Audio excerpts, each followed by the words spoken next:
என்னதான் ஒரு நமக்கு நல்ல விஷயங்கள் சொல்லப்பட்டாலும் நம்முடைய உள்ளத்தில் அப்படி ஒரு எண்ணம் வந்துவிடும் என்று சொன்னால் அது எல்லா மட்டத்திலும் என்ன செய்யும், பிரதிபலிக்கும்.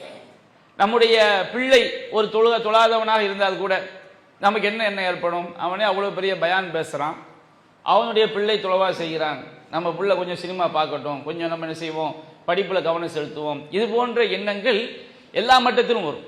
ஒரு மார்க்கத்துக்கு மாற்றமான சபையில செல்லும் பொழுது எல்லாரும் அப்படித்தானே இருக்கிறாங்க, நாமளும் என்ன செய்வோம், கொஞ்சம் இவ்வாறு நடந்து கொள்வோம் அப்படிங்கிற ஒரு எண்ணம் மனிதர்களுக்கு ஏற்படுவது இயல்பு. ஷைத்தான் இப்படித்தான் நம்மை தடம்புரள செய்வான். ஆனால் இதில் நாம பார்க்க வேண்டியது, மறுமை நாளில் ஒவ்வொரு 1000த்திலும் 999 பேர் எங்க போவாங்க, நரகத்துக்கு போவாங்க. ஒவ்வொரு 1000த்திலும் 999 பேர் நரகம். நம்ம அந்த 1000ல் ஒன்றாக இருக்க வேண்டுமா அல்லது 999 இருக்க வேண்டுமா? இப்ப என்னுடைய சுயநலம் எவ்வாறு எனக்கு இருக்க வேண்டும்? நான் இந்த உலகத்தில் சில நேரங்களில் நம்முடைய சுயநலத்தை பார்த்து அது மார்க்கத்துக்கு மாற்றமாயிரும்.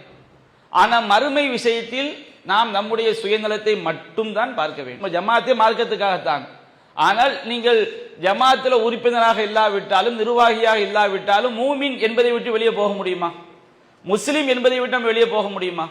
எல்லா இடத்திலும் நாம் மூமினாக முஸ்லிமாக இருந்தாக வேண்டும். இல்லை என்று சொன்னால் நமக்கு மறுமையே மிகப்பெரிய நாசம். அதை கற்பனை செய்து கூட என்ன செய்ய முடியாது, பார்க்க முடியாது.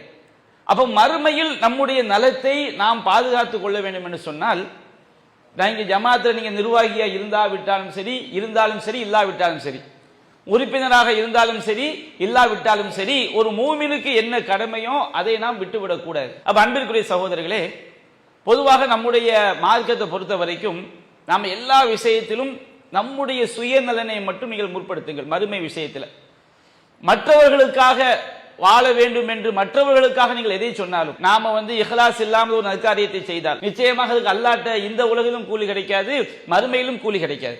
என்று சொன்னா அல்லாஹ் ரப்பல் ஆலமீன் இன்னல்லாஹ லா யக்பலு மினல் அமலி இல்லா மா கான லஹு ஹாலிஸன் வ மப்துகிய பிஹி வஜ்ஹு. அல்லாஹ் ரப்பல் ஆலமீன் அவனுக்காக கலப்பற்ற முறையில் அவனுடைய திருமுகத்தை நாடி செய்யக்கூடிய அமல்களை மட்டும்தான் அல்லாஹ் ஏற்றுக்கொள்வான். அதே நேரத்தில் இந்த தாவா பணியை நாம் அறவே விட்டுட்டோம்னு வச்சுக்கிடுங்க. இந்த தாவாவை நாம் அறவே விட்டோம் என்று சொன்னால் நாம மறுமையில் நம்முடைய நலனை காத்துக்கொள்ள ஒருபோதும் முடியாது. இந்த உலகத்திலும் காத்துக்கொள்ள முடியாது.